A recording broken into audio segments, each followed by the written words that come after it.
tous nos cœurs brûle cette espérance du retour de notre Sauveur.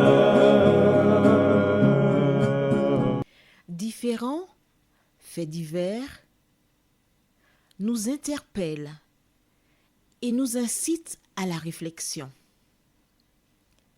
Ils annoncent un événement imminent et d'une grande importance.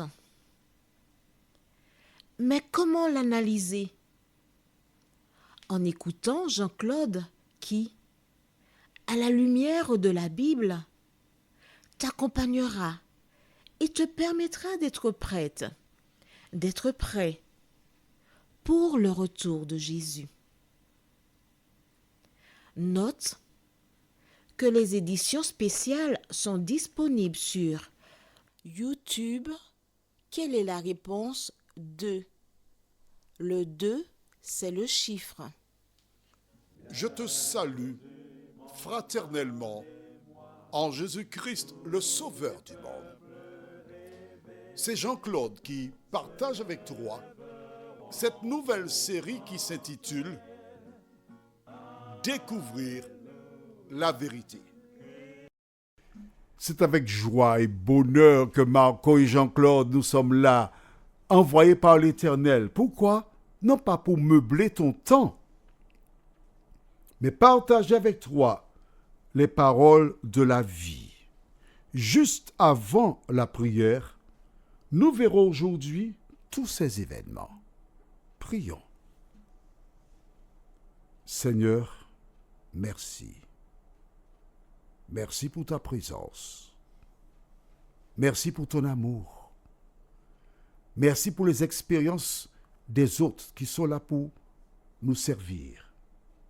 Merci de nous conduire dans toute la vérité. Que le Saint-Esprit nous accompagne jour après jour et que nous puissions nous appuyer sur tes bras en tout temps, en toutes circonstances, au nom de Jésus et pour ta gloire éternelle. Amen.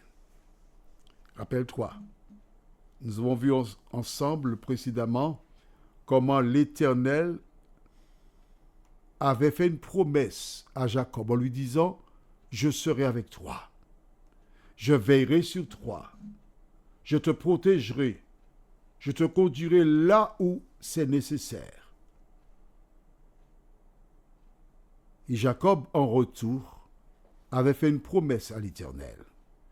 Il avait dit à l'Éternel, « J'ai 5 choses à te demander. Si tu le fais pour moi, alors tu seras mon Dieu. » Et l'Éternel fit le nécessaire pour lui. Il commença à le bénir. Car vois-tu, lorsqu'une personne, un homme surtout, beaucoup de personnes l'ignorent, un homme perd sa mère, il perd beaucoup. Et il cherche à trouver dans une femme sa maman. Et j'ai l'occasion de te dire qu'il existe beaucoup de personnes qui appellent leur maman, normal, et quand plus tard ils rencontrent une femme, ils appellent leur femme maman. Et des hommes appellent leur épouse maman. Et des femmes appellent leur époux papa. Alors il y a plusieurs personnes qui n'aiment pas cette expression. Mais voici Jacob qui n'a pas sa maman près de lui. Parce qu'il a toujours été près de maman. Il a toujours marché avec maman. Il écoutait les conseils de maman. Même devenu adulte, maman le commandait toujours. Et donc quand même, les mamans aujourd'hui, à un certain moment, il faut cesser de commander un enfant, un garçon surtout. Il faut le laisser faire ses choix, l'accompagner, lui poser des questions du style « Penses-tu que c'est ce qu'il faut ?» etc. Mais à un moment donné, il faut cesser de choisir pour des hommes, car lorsque tu fermeras tes yeux, qui l'aidera à faire des choix? Alors aujourd'hui, Nous avons vu précédemment qu'il a rencontré Rachel. Et quand Rachel a vu cet homme, elle a pris la fuite pour annoncer à son père, « J'ai rencontré un homme, c'est le fils de ta sœur. Il s'appelle Jacob. » Que se passe-t-il? Lisons versets 13 et 14. Dès que Laban eut entendu parler de Jacob, fils de sa sœur, il courut au-devant de lui.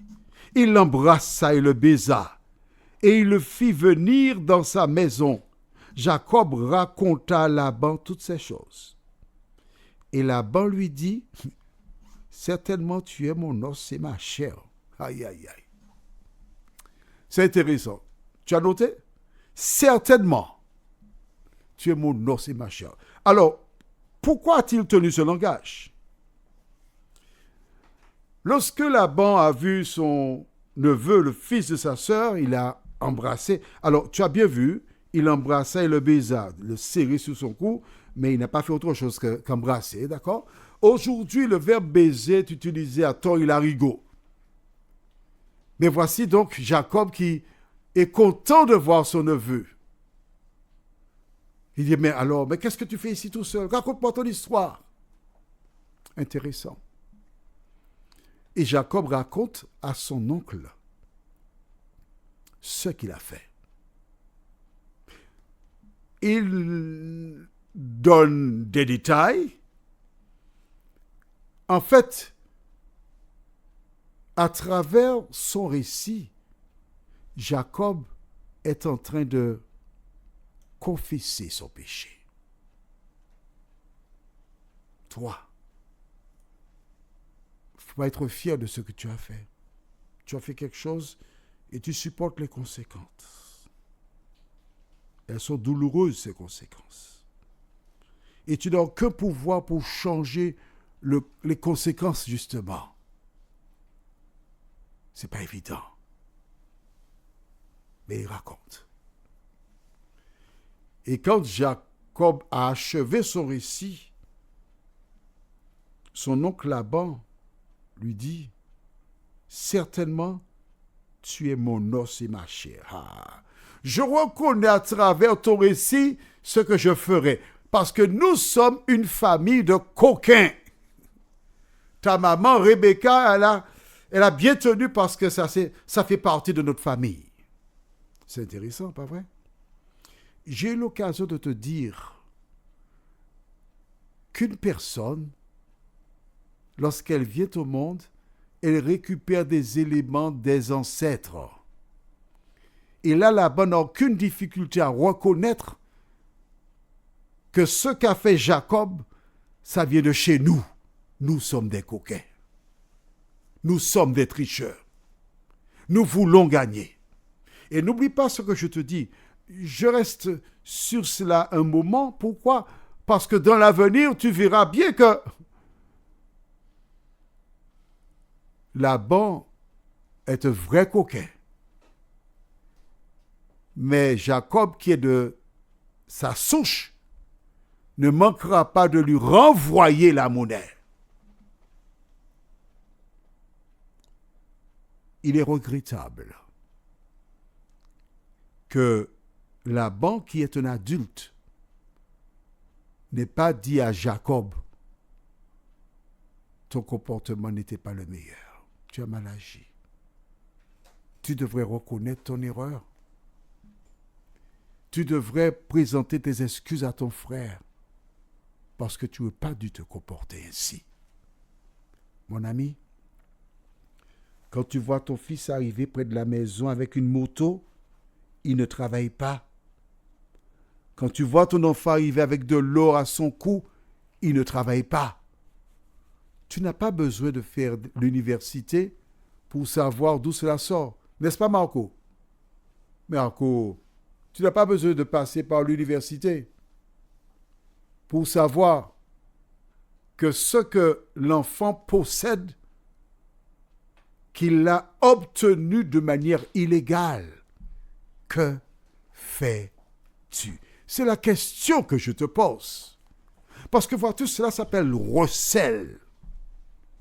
Quand ton enfant pose une action qui est illégale, ton réflexe, c'est d'abord de prier dans ton cœur pour lui. Et ensuite, lui dire, mais comment tu as eu cette moto, mon amour? Viens raconter à papa. Viens dire à maman.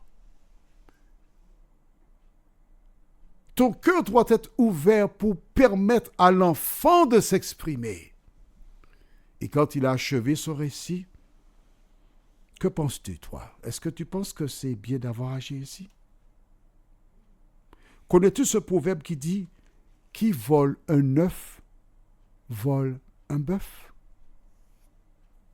Sais-tu que lorsque tu commences à faire des larcins comme cela, c'est une spirale et qu'il est difficile de s'en sortir? Et qu'il existe un dicton qui déclare « 100 ans pour le voleur, mais un jour pour le maître ».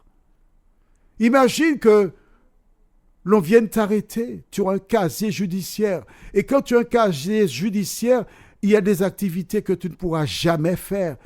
Tu imagines?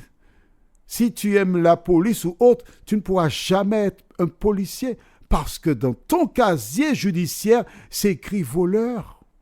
Mon enfant, n'agis pas de la sorte. Je ne te jette pas la pierre. Mais toi qui m'écoutes aujourd'hui, comment agis-tu quand ton enfant fait ce qui est contraire aux normes? Souvent, j'ai lu des reportages où des enfants, comme ce jeune homme qui a été condamné à mort, il a voulu rédiger une lettre pour sa mère et il a demandé qu'elle soit lue afin que d'autres enfants entendent son témoignage. Et en rédigeant ce courrier, il n'a pas manqué de dire « Maman, quand j'ai volé pour la première fois, au lieu de me gronder, tu m'as seulement dit « Fais attention pour ne pas être arrêté par la police. » Tu m'as encouragé à voler. Et aujourd'hui, si je suis condamné à mort, c'est parce que tu as été mon instructrice. Tu devrais, toi aussi, être condamné à mort. Prions. Seigneur, beaucoup de drames se jouent autour de nous. Et parfois, certains parents n'ont pas le courage de parler à leurs enfants. Seigneur, donne-nous la force, le courage, afin que nous soyons en mesure de les avertir. Fais-nous du bien dans tous les domaines. Assiste-nous. Et que le Saint-Esprit nous rappelle que notre devoir consiste à former des caractères. Quel que soit l'âge de la personne, de nous aider à lui dire « Voici le chemin, marchez-y ». Merci de nous entendre, nous t'avons prié. Au nom de Jésus et pour ta gloire éternelle. Amen.